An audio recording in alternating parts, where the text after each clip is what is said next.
Kisah insinyur muslim. Seorang insinyur muslim yang masih muda, dia bekerja di pabrik mobil milik orang Eropa. Ia mempunyai karyawan seorang wanita yang sangat cantik. Wanita itu selalu menolong ayahnya mengolah usahanya. Setelah 1 tahun pemuda itu bekerja, ia pun mulai tertarik dengan si perempuan cantik tersebut dan ingin menikahinya. Setelah ia selalu memandanginya dan melihat kecantikannya dalam beberapa kesempatan. Ketika dia menyampaikan kepada ayahnya tentang rasa yang ia alami sekarang, tanggapan sang ayah menolak karena perempuan tersebut bukanlah seorang muslimah. Sehingga anaknya berpikir keras agar bisa menikahi perempuan tersebut. Kemudian ia berkata kepada ayahnya, "Apakah jika wanita tersebut masuk Islam, apakah engkau akan setuju untuk menikahkanku dengannya?" Sang ayah pun menjawab, "Tentu, aku pasti akan menikahkan engkau dengannya."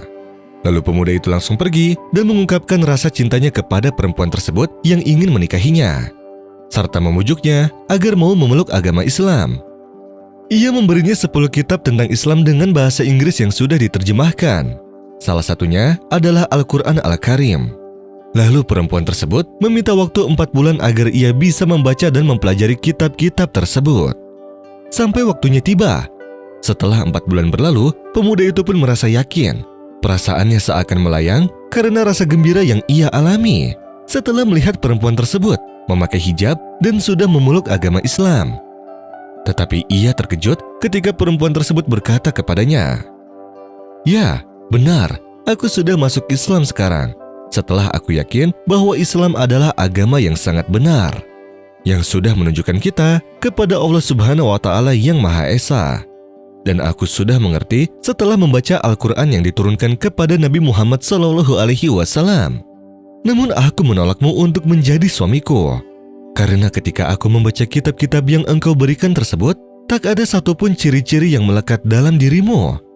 Setelah 4 bulan yang lalu aku mengenal sholat. Aku tidak pernah melihatmu sholat di masjid seperti para pekerja yang lain. Bahkan kau lebih senang berbicara denganku.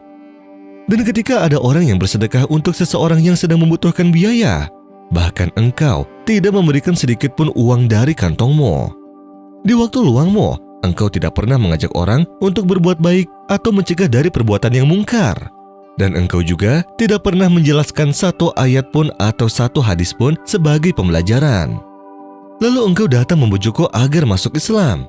Dan itu bukanlah cinta karena Allah, melainkan engkau hanya ingin menikahiku saja dan hanya ingin menikmati kecantikanku saja." Aku telah membaca salah satu hadis Rasulullah SAW yang bersabda, "Bila seseorang yang kamu ridhoi agama dan akhlaknya melamar salah seorang di antara kamu, maka menikahlah dengannya. Jika kamu tidak melakukannya, maka akan ada terjadinya kekacauan atau fitnah di muka bumi dan banyaknya perselisihan. Engkau benar-benar seorang muslim, tetapi engkau jauh dari ajaran Islam." Mendengar hal itu, si pemuda pun merasa sangat sedih setelah perempuan tersebut mengucapkan apa yang benar-benar terjadi padanya dan kecerobohannya selama ini terhadap Sang Maha Pencipta.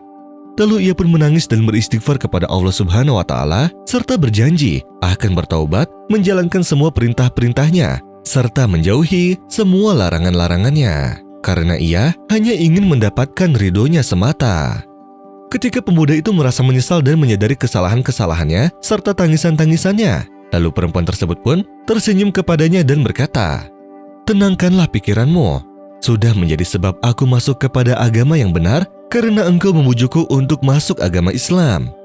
Sekarang aku akan mengajakmu agar lebih meningkatkan keimananmu yang menjadi penolong agama ini. Dan aku akan menunggumu untuk kedua kalinya dengan keimanan yang sesungguhnya." يا أيها الذين آمنوا اتقوا الله ولتنظر نفس ما قدمت لغد واتقوا الله إن الله خبير بما تعملون ولا تكونوا كالذين نسوا الله فأنساهم أنفسهم أولئك هم الفاسقون لا يستوي أصحاب النار وأصحاب الجنة هم الفائزون لو أنزلنا هذا القرآن على جبل لرأيته خاشعا متصدعا من خشية الله وتلك الأمثال نضربها للناس لعلهم يتفكرون هو الله الذي لا إله إلا هو عالم الغيب والشهادة هو الرحمن الرحيم هو الله الذي لا إله إلا هو الملك القدوس السلام المؤمن المهيمن العزيز الجبار المتكبر سبحان الله عما يشركون هو الله الخالق البارئ المصور له الأسماء الحسنى يسبح له ما في السماوات والأرض وهو العزيز الحكيم